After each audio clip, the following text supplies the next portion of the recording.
तो दोस्तों हमने देख लिया है कि जो हमारा कंसेप्ट है मेथड ऑफ कंसिस्टेंट डिफॉर्मेशन का वो क्या होता है। ठीक है, ये हमने देख लिया। अब हम उसका एक कन्वेंशनल क्वेश्चन सॉल्व करेंगे जिससे कि आपको पूरा कंसेप्ट भी एप्लीकेशन उसका समझ में आ जाएगा। ठीक है, तो हमारा क्या चल रहा था, मेथड ऑफ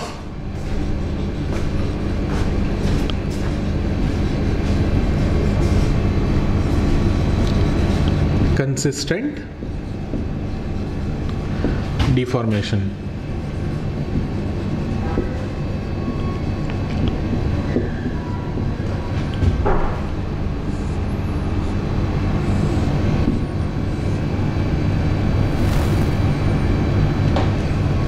ठीक है, चलिए हम लोग यहाँ से शुरुआत करते हैं। यहाँ से क्वेश्चन लेते हैं एक।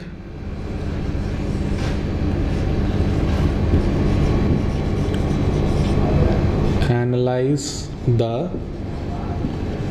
Given beam.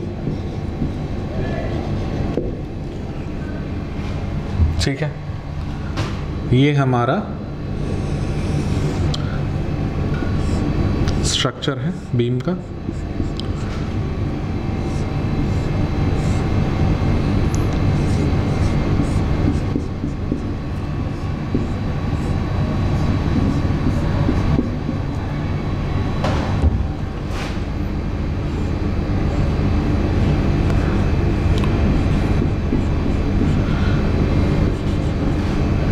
A B C और ये पोजीशन है आपका डी। ठीक है, ये हमारा क्वेश्चन है। ठीक है, इसी के साथ हम आगे बढ़ने वाले हैं कि इस क्वेश्चन का एनालिसिस कैसे करना है हमें। ठीक है, तो देखिए सबसे पहले हम इसमें देखेंगे कि हमारा पहला स्टेप क्या था कि रिडंडेंट को आइडेंटिफाई करना है और उसको हटाना है प्राइमरी स्ट्रक्चर बनाने के लिए। कहने का मतलब हमारा पहला स्टेप ये है कि that we will identify the redundant and we will make the primary structure. So how we are going to do that. चलिए हम मानते हैं कि हमारा जो ये वाला है ये रिडंडेंट है। ठीक है,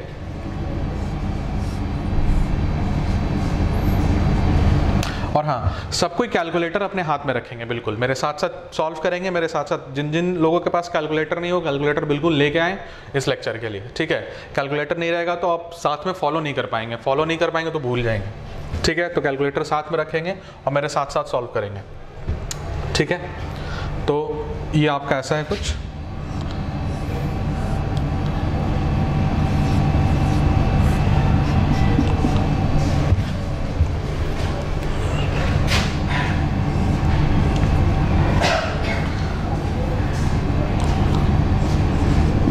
ये 120 किलो न्यूटन का। अच्छा हाँ, इसका लेंथ भी देख लेते हैं। ये आपका 3 मीटर का है, ये भी आपका 3 मीटर है और ये जो है ये 4 मीटर है। ठीक है, ये 3 मीटर है, ये भी 3 मीटर है और ये आपका 4 मीटर है। तो ये बन गया हमारा प्राइमरी स्ट्रक्चर। ठीक है, जिसके की स्टैटिक इंडिटरमिनेसी 1 के बराबर है। आप कैलकुलेट करेंगे 1 के बराबर आएगी। ठीक है, अब देखिए, चलिए मैं आपको स्टैटिक इंडिटरमिनेसी इसकी निकाल के बता भी देता हूँ यहाँ पे। ठीक है, इस वाले पार्ट में।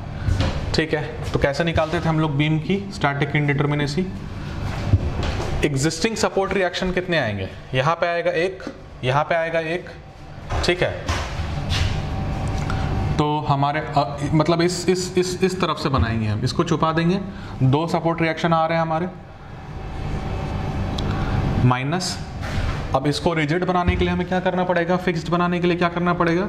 फिक्स्ड क्यों बनाते हैं, कैंटिलीवर में कन्वर्ट करते हैं। ठीक है, कैंटिलीवर में क्यों कन्वर्ट करते हैं, कैंटिलीवर हमारा डिटर्मिनेट स्ट्रक्चर होता है। उसी कंसेप्ट पे हमारा स्टैटिक इंडिटरमिनेसी ऑफ बीम चलता है। तो इसको रिस्ट्रेन करने के लिए, फिक्स सपोर्ट में कन्वर्ट करने के लिए हमें एक और रिएक्शन चाहिए, दैट इज 1।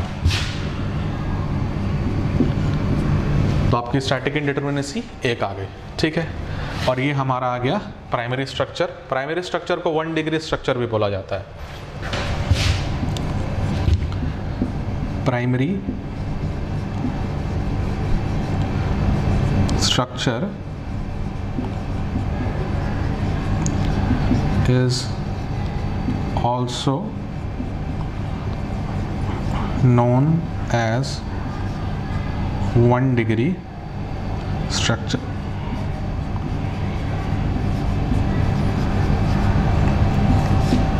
ठीक है, आगे बढ़ते हैं। अब हमें इसमें देखना है कि ये यहाँ पे कितना डिफ्लेक्शन हो रहा है। ठीक है, तो हम देखेंगे कि यहाँ पे कितना डिफ्लेक्शन हो रहा है।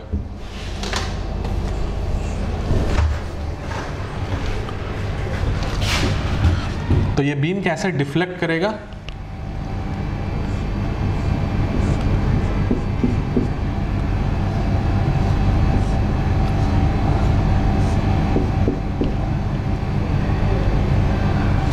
ये बीम कुछ ऐसा डिफ्लेक्ट करेगा फोर्स के एप्लीकेशन से।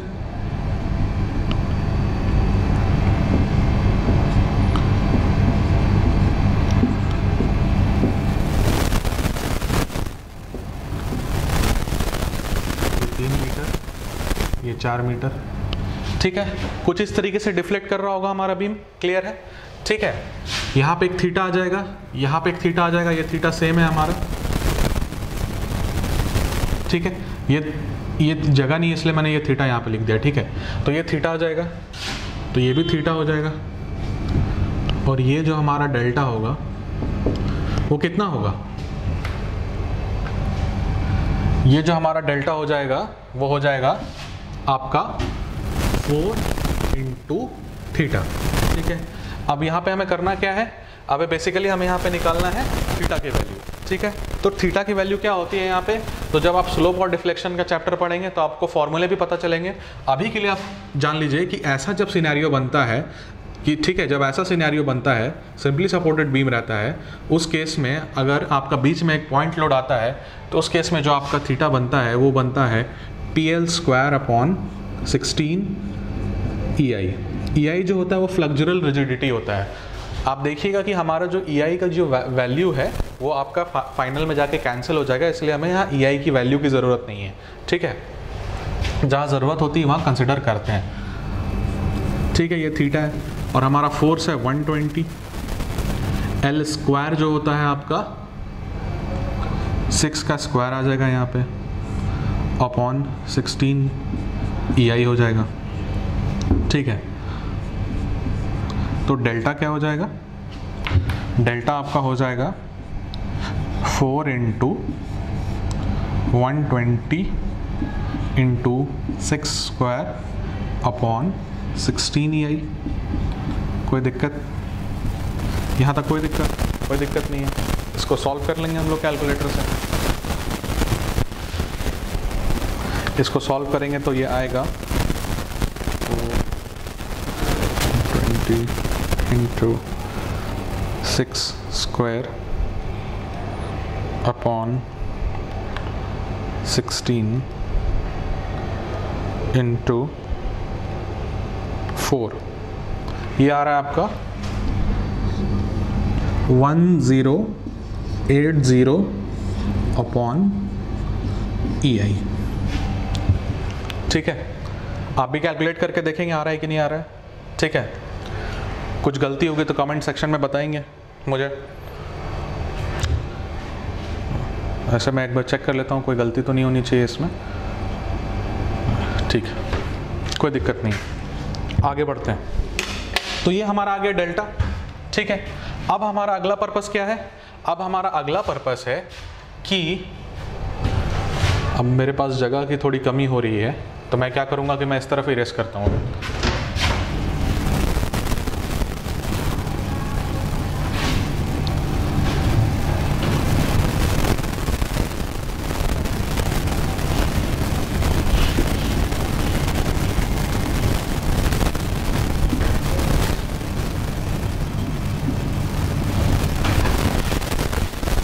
अब हमारा अगला स्टेप क्या था कि हम एक्सटर्नल जो लोड है हमारा उसको हटा देंगे।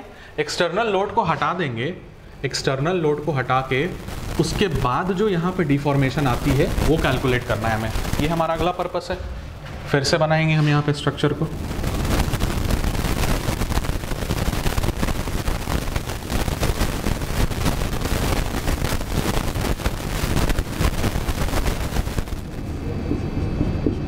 ठीक है, और एक मान लीजिए कि जो रिडंडेंट का जो रिएक्शन है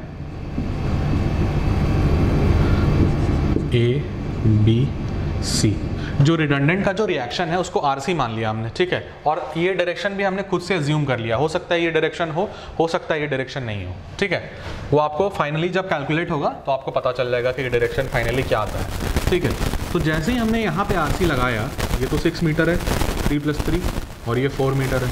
तो जैसे ही हमने यहाँ पे आर सी लगाया तो आप एक मोमेंट आ जाएगा यहाँ पे 4 RC के बराबर, फोर्स इंटू परपेंडिकुलर डिस्टेंस, ठीक है। अब इस स्ट्रक्चर को हम इस पार्ट को अलग से डील करेंगे और इस पार्ट को अलग से डील करेंगे, ठीक है। तो ये स्ट्रक्चर कुछ ऐसा डिफ्लेक्ट कर रहा होगा,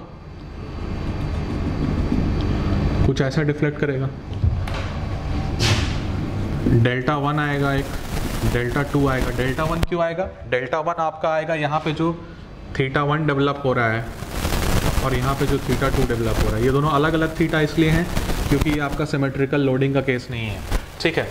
फिर से मैं आपको वही बात बोलूँगा, स्ट्रेंथ ऑफ मटेरियल्स में इसका एक डेडिकेटेड चैप्टर है, slope and calculation of slope and deflection of structure, तो वहाँ पे आप बिल्कुल डिटेल में पढ़िएगा। अभी मैं जो फॉर्मूले, जैसे ये फॉर्मूला मैंने यहाँ पे लिखा, तो अभी आप मान लीजिए कि ऐसा ही होता है, ऐसा केस जब बनता है तो ऐसा फॉर्मूला होता है। अभी आप मेरे साथ ऐसा मानते हुए चलेंगे, ठीक है। तो ये यहाँ पे एक मोमेंट आ गया, θ2 आ गया, तो यहाँ पे भी θ2 बनेगा। θ2 की वैल्यू देखते हैं हम लोग क्या होती है। θ2 की वैल्यू होती है m × L/3EI, ठीक है। So what we will do, we will calculate this thing now. So our m is 4 RC, L is 6 meter upon 3EI, fine। and what is Δ1? Δ1 क्या होगा यहाँ पे 4 × θ2, कोई दिक्कत?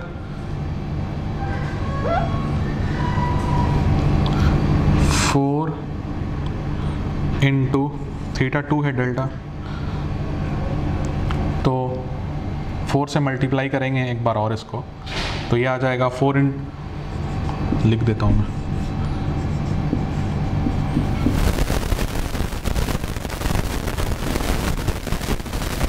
कितना आ जाएगा 4 × 4 16, ठीक है। 16 × 6/3, 16 × 6 आपका आ जाएगा, पहले तो 16 × 6 96 होता है, तो इसको ऐसे लिख देते हैं 96 RC/3EI, ओके। ये आपका Δ1 आ गया। Δ2 उसी तरीके से निकालेंगे।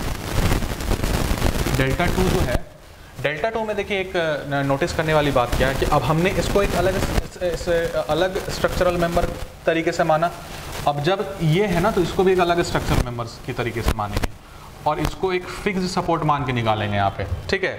तो फिक्स्ड सपोर्ट के केस में जो आपका यहाँ पे बनता है फॉर्मूला, अगर ये फिक्स्ड सपोर्ट है, ये कैंटिलीवर जैसा अगर है और यहाँ पे आपके एंड पे एक ऐसा आपका एक अप्लाइड लोड है, उस केस में जो आपका फॉर्मूला बनता है डिफ्लेक्शन का, वो बनता है PL3 × फ्लेक्चरल रिजिडिटी, ओके। तो हमारे केस में P क्या है? P हमारा RC है, L क्या है? L 4 है और 3EI, तो ये कितना हो जाएगा आपका? ये हो जाएगा आपका 4³ दैट इज 64 RC/3EI। कोई दिक्कत है? अभी बिल्कुल मानते चलेंगे, देखिए इन सब चीज़ों में घबराने की ज़रूरत नहीं कि ये कहाँ से आ गया या वो कहाँ से आ गया। ये आप स्ट्रेंथ ऑफ मटेरियल्स डिटेल में पढ़ेंगे इस चैप्टर को, आपको अपने आप समझ में आ जाएगा कि ये फॉर्मूले मैं कैसे अप्लाई कर पा रहा हूँ यहाँ पे, ठीक है। अभी के लिए बस आप ये समझिए कि ये फॉर्मूले होते हैं और यही अप्लाई होते हैं, ठीक है, कोई गलती नहीं है यहाँ पे, ठीक है। तो और जो डेल्टा हमारा है वो Δ1 प्लस Δ2 है, ठीक है। दैट मीन्स हमारा जो डेल्टा बनेगा यहाँ पे 96 RC/3EI plus 64 RC upon 3i। कोई दिक्कत है यहाँ तक? कोई प्रॉब्लम नहीं है, ठीक है। ये कितना आ जाएगा? दोनों का डिनोमिनेटर सेम है तो डायरेक्ट ऐड कर देते हैं, तो ये आ जाएगा 160 RC अपॉन 3ei, ठीक है। तो पहला जो हमारा कंपैटिबिलिटी लिखने के लिए जो ज़रूरत थी, ये 1 यहाँ था, ये 2 हमारा ये है, ठीक है। मतलब बेसिकली जो हमारा रिक्वायरमेंट है वो यही है, ठीक है। हम यहाँ तक पहुँच चुके हैं। यहाँ तक पहुँचने के बाद हमारा अगला काम क्या था? कंपैटिबिलिटी इक्वेशन लिखना, ठीक है। अब देखिए कि मैं कंपैटिबिलिटी इक्वेशन कैसे लिखता हूँ। यहाँ से इरेज कर रहा हूँ मैं ये,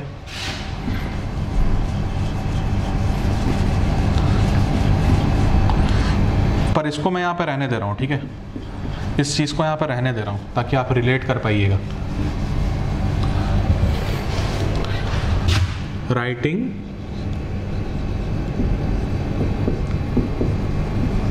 compatibility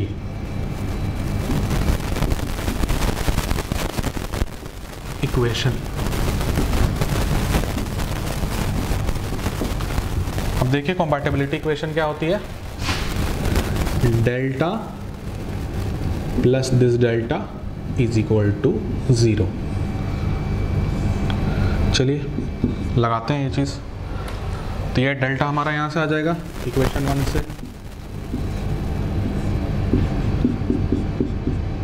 ये डेल्टा की वैल्यू हमने यहाँ कैलकुलेट कर कितनी है? 160 RC अपॉन 3i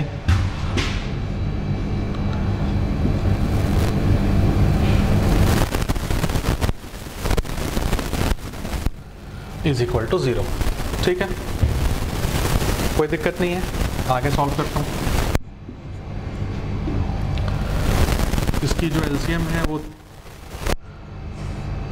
3ei हो जाएगी, और 3 इंटू 1080 कितना होता है? 3 into 1080 3240, 3240 plus 160 RC is equal to 0, ठीक है। तो मैं यहाँ पे अब ये मिटा रहा हूँ, ठीक है। अब इसकी ज़रूरत नहीं है, अब आपको क्वेश्चन में आपका इंक्लूड हो चुका है, तो अब आप इसकी ज़रूरत नहीं है। तो ये इधर चला जाएगा 0। अब पता चल गया आपको EI की वैल्यू की, फ्लेक्सुरल रिजिडिटी की वैल्यू की ज़रूरत हमें क्यों नहीं थी? क्योंकि ये ऑटोमेटिकली यहाँ पे आके 0 हो जा रहा था, ठीक है। तो ये हमारा जो इक्वेशन फाइनल बनेगा, ये बनेगा 3240 plus 160 RC is equal to 0। तो RC यहाँ पे जो आएगा वो आएगा, इसको इधर ले जाएंगे, माइनस 3240 और ये 160, कितना आ गया ये? 3240 डिवाइडेड बाई 160, माइनस 20.25, ठीक है। तो हमारा जो पर्पस है वो फुलफिल हुआ। हमारा जो रिडंडेंट जो हमने कंसिडर, हम जो करके चलते हैं, जो रिडंडेंट कंसिडर करके चलते हैं, वो हमारा यहाँ पे कैलकुलेट हो चुका है, ठीक है। कोई दिक्कत नहीं होनी चाहिए यहाँ पे, ठीक है। अब देखिए वो नेगेटिव में उसका वैल्यू आया है। अब मैं आपको बताया था कि हमने एज्यूम क्या किया था कि हमने इसका डायरेक्शन एज्यूम कर लिया था ऊपर की तरफ। क्योंकि हमारा जो RC आया है वो निगेटिव आया है, इसका मतलब ये है कि हमने गलत डायरेक्शन एज्यूम करके चला था। हम गलत डायरेक्शन एज्यूम करके चल रहे थे, इसलिए हमारा नेगेटिव में आ गया। एक्चुअल में जो RC का जो डायरेक्शन है वो कुछ ऐसा होगा।